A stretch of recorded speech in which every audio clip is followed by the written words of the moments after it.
Oke, baik teman-teman sekalian, kita akan membahas tentang bagaimana cara membuat judul dan membuat pendahuluan pada artikel jurnal. Ini materi ini sebagian sudah kemarin saya sampaikan di pertemuan sebelumnya tentang cara membuat judul, cuma ini lebih sistematis saja karena yang kemarin saya tidak pakai PPT ya. Kenapa sih kita perlu membuat judul gitu, memberikan judul pada artikel kita? Ya begini teman-teman sekalian, kayak kita manusia lah ya.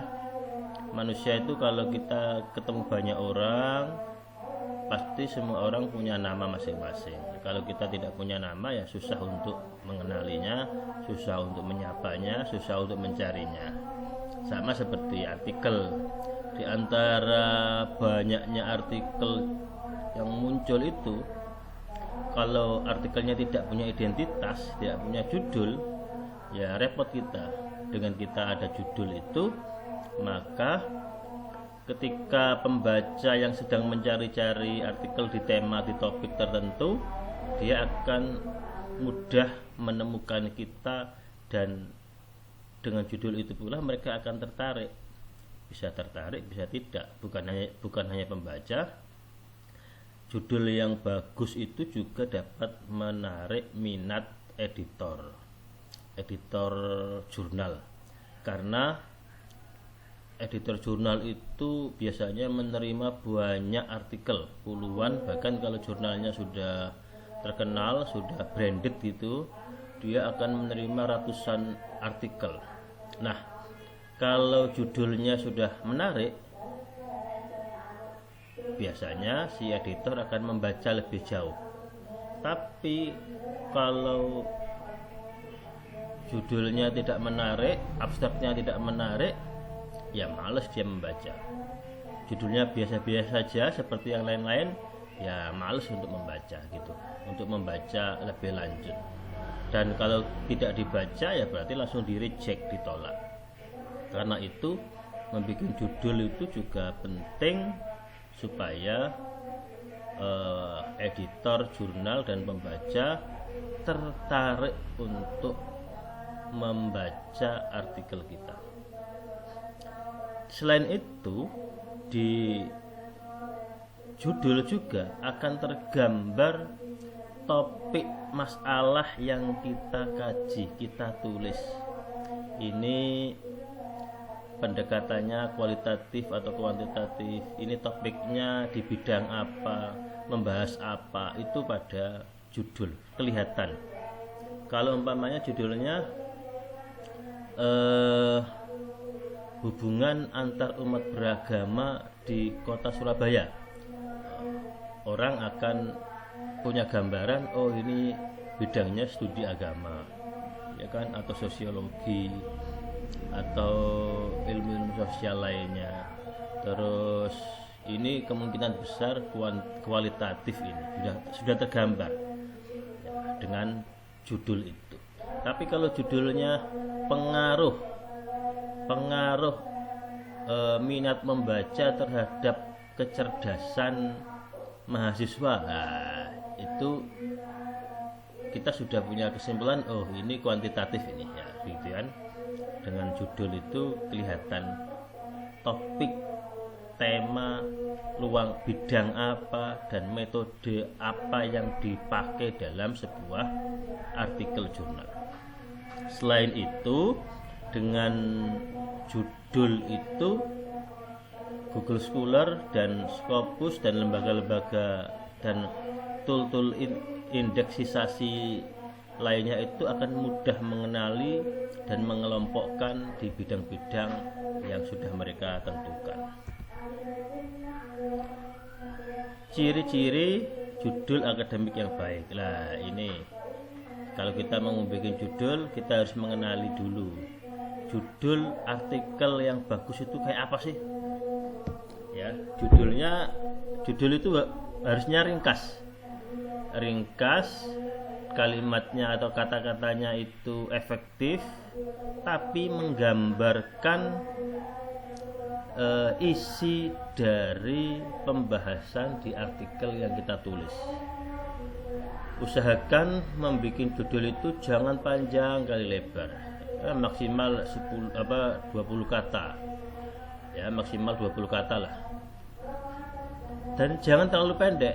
Satu kata itu terlalu pendek. Dulu sudah pernah saya tunjukkan judul artikel saya yang sangat pendek ya, tarekat. Nah, itu judul yang buruk sekali, tidak ada kelanjutannya. Padahal dulu saya tulis tarekat .2 sejarah perkembangan dan ajaran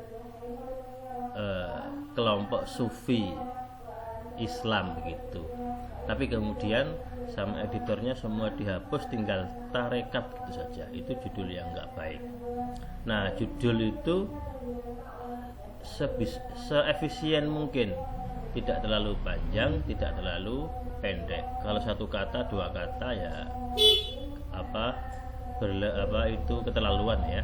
Kalau bisa ya secukupnya, jangan terlalu panjang lagi. Nah, judul itu juga harus mengandung kata-kata utama dalam topik utama, bahasan utama di dalam artikel kita gitu.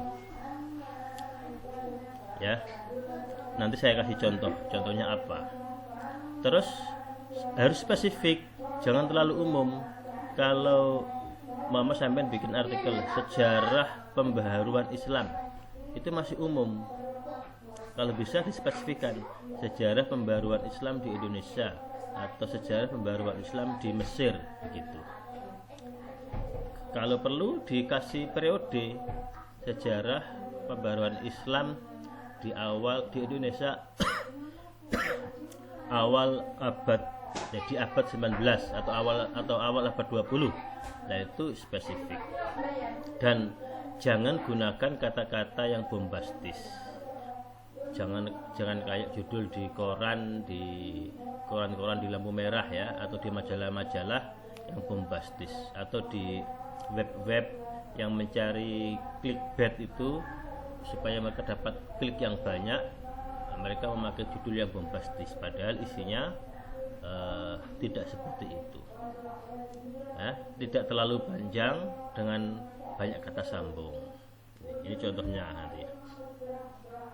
Ini penelitian, ini judul di penelitian kuantitatif ya, The Effect of Social Media Use on Political Participation. Ini salah ini.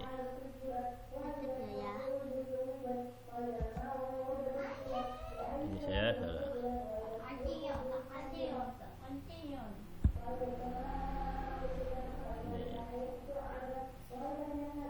Ini salah ya, salah, mohon maaf. Contohnya, ini mengandung konsep Salafi dakwah and hijrah celebrities, the role of new media in contemporary Indonesian Islam among Indonesian University student in contemporary Islam Indonesia. Ini salah ini.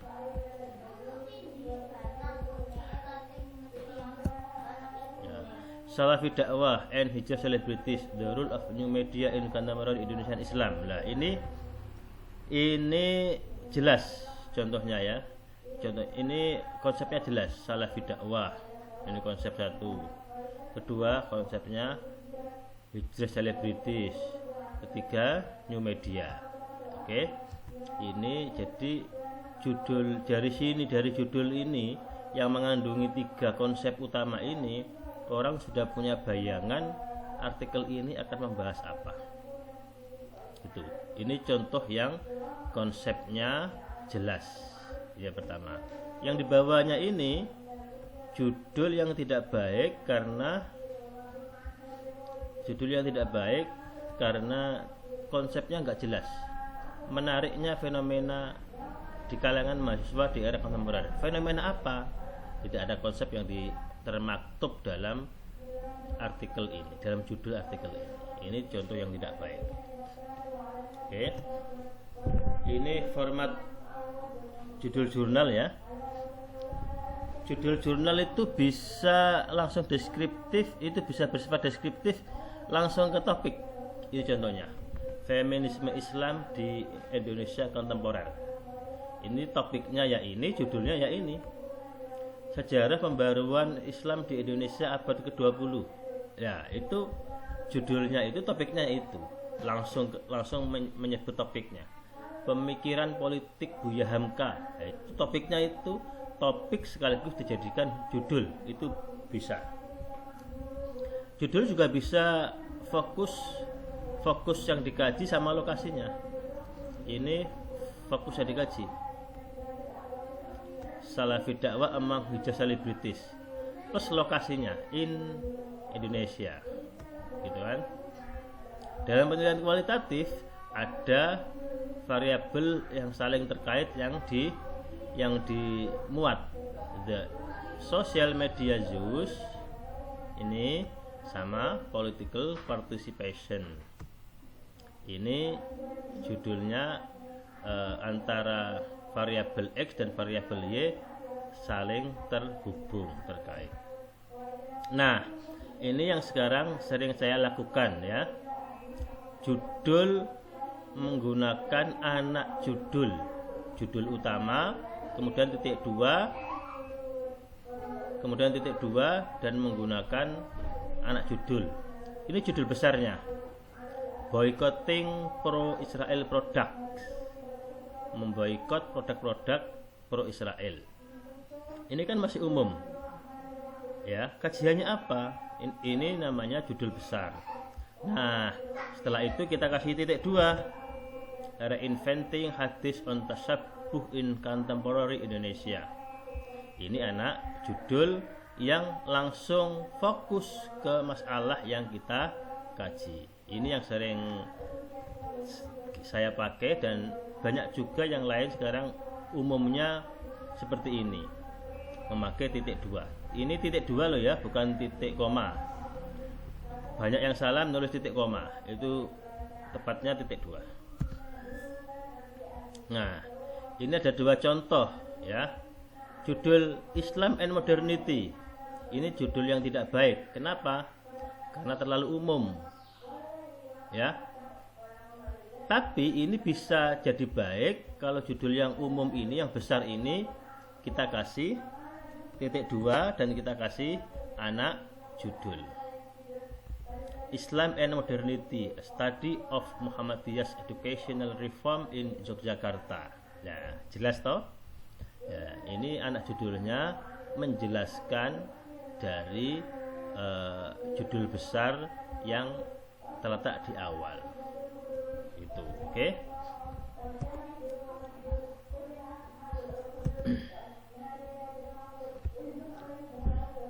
Karena itu kita perlu menghindari beberapa hal dalam membuat judul. Contohnya, judulnya terlalu umum. Islam dan politik terlalu umum. Feminisme Islam terlalu umum, ya kan? Politik Islam di Indonesia terlalu umum, terlalu luas, ya. Artinya dikasih penjelasan anak judul untuk memfokuskan apa yang ada di dalam, tergambar dalam tulisan. Kalau bisa, arti judul itu jangan lebih dari 20 kata. Ya, ini jelek-jeleknya 25 kata lah ya. Tapi kalian harus lihat ketentuan di dalam masing-masing jurnal. Karena masing-masing jurnal itu punya aturan yang berbeda-beda. Kemarin saya nulis artikel itu dibatasi hanya 14 kata untuk judulnya, ya. Itu 14 kata. Jadi sampean harus melihat, membaca term and condition di dalam setiap jurnal untuk kemudian menyesuaikan pada batasan aturan dalam jurnal itu. setiap jurnal berbeda. Nah, judulnya jangan terlalu populer kayak koran-koran ya. Usahakan memang judul itu harus menarik, tapi jangan keterlaluan kayak koran-koran itu. Nanti tidak terasa nanti rasa akademiknya itu bisa kurang terasa kalau terlalu populer. Dan judul jangan memakai singkatan-singkatan yang tidak umum dikenali oleh masyarakat. Ya, AIK itu apa? Orang nggak kenal. Tapi kalau DPR orang kenal, MPR orang kenal, NKRI orang sudah umum, itu boleh dipakai. Tapi kalau yang tidak umum ya jangan. Pemilu itu kan singkatan, tapi orang sudah paham pemilu, jadi boleh dipakai. Kalau untuk yang belum umum jangan digunakan. Oke. Ini contoh judul yang tidak baik. Kemarin saya tidak bisa memberikan contoh karena lupa ya. Ini contohnya. Analisis tentang bagaimana penggunaan media sosial yang semakin meningkat di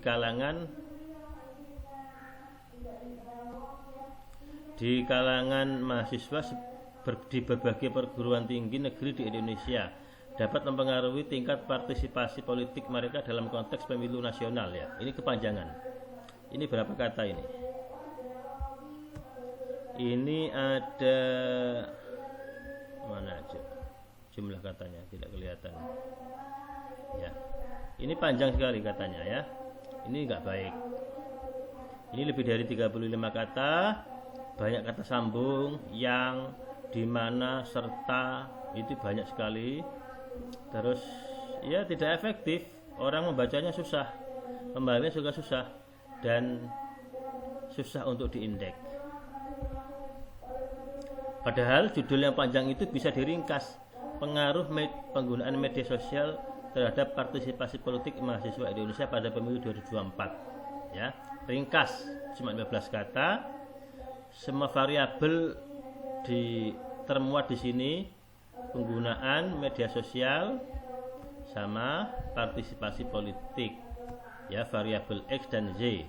Ini pada penelitian kuantitatif.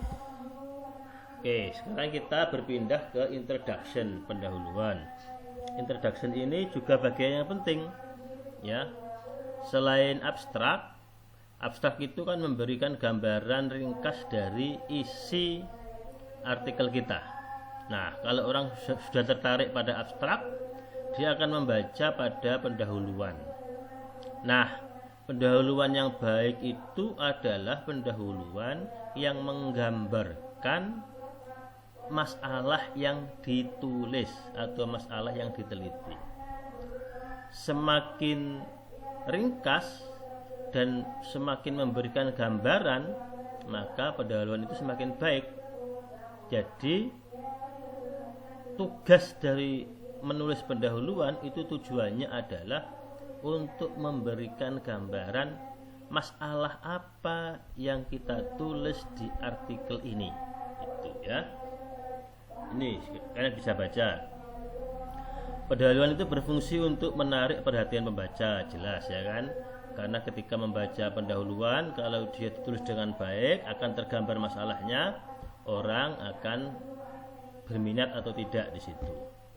Ya, dia akan memberikan konteks atau latar belakangnya, penelitian apa, masalah itu apa, kelihatan.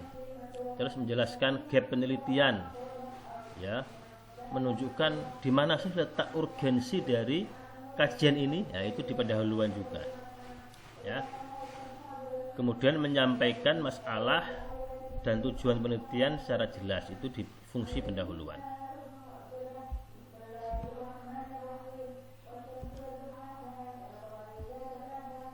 Teman-teman sekalian, seperti yang saya sering bilang, membuat pendahuluan itu pada artikel jurnal jangan terlalu panjang. Cukup sebetulnya 4 paragraf itu cukup. Ya, 4 paragraf itu cukup. Kalau terpaksa ya 1 halaman atau 1,5 halaman, jangan lebih dari itu. Ya. Kalau bisa 4 paragraf. Kalau tidak bisa ya 1 halaman atau 1,5 halaman, jangan lebih dari itu. Nanti orang capek untuk membaca, padahal itu hanya untuk menjelaskan apa sih yang kamu teliti. Kalau pendahuluannya kepanjangan, nanti itu juga bisa menghabiskan space untuk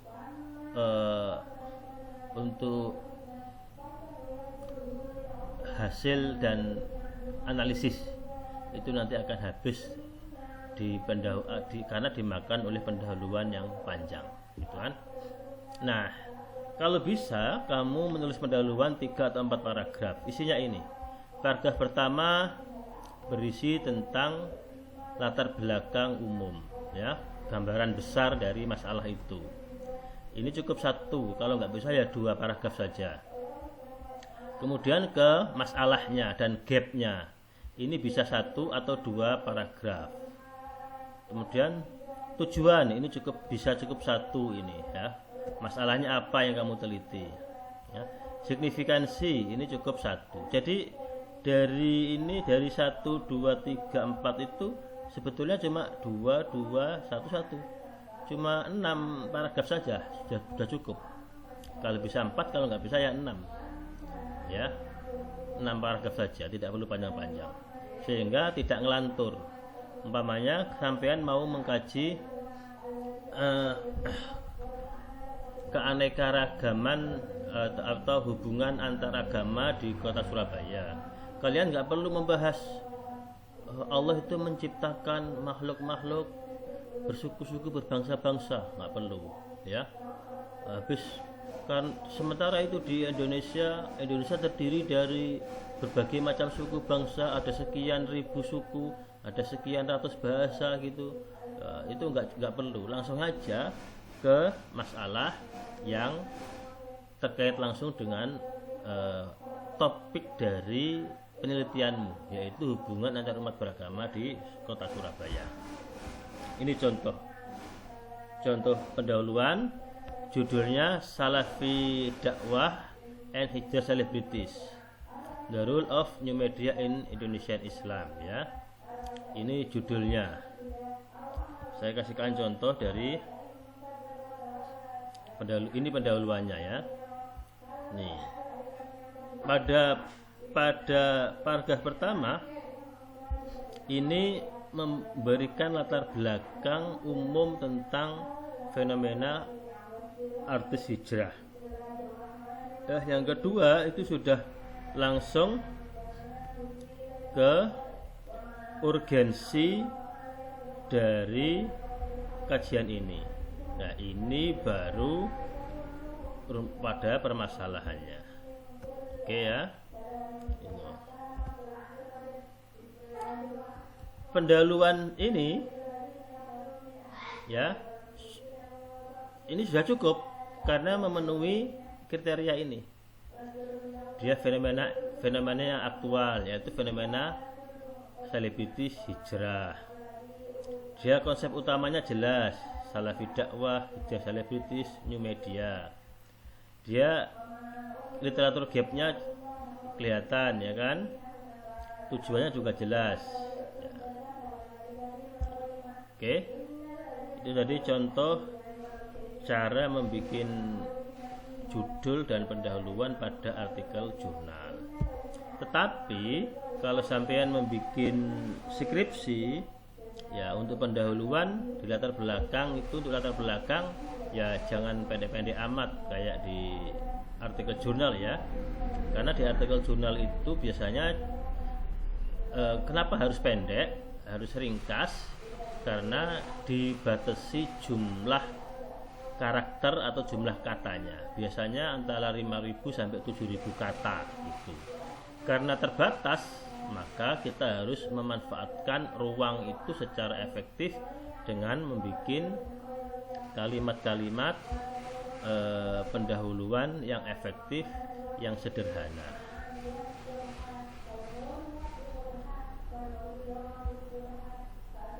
Demikian dari saya. Nanti kita lanjutkan dengan diskusi lebih lanjut. Assalamualaikum warahmatullahi wabarakatuh. Assalamualaikum warahmatullahi wabarakatuh. Waalaikumsalam.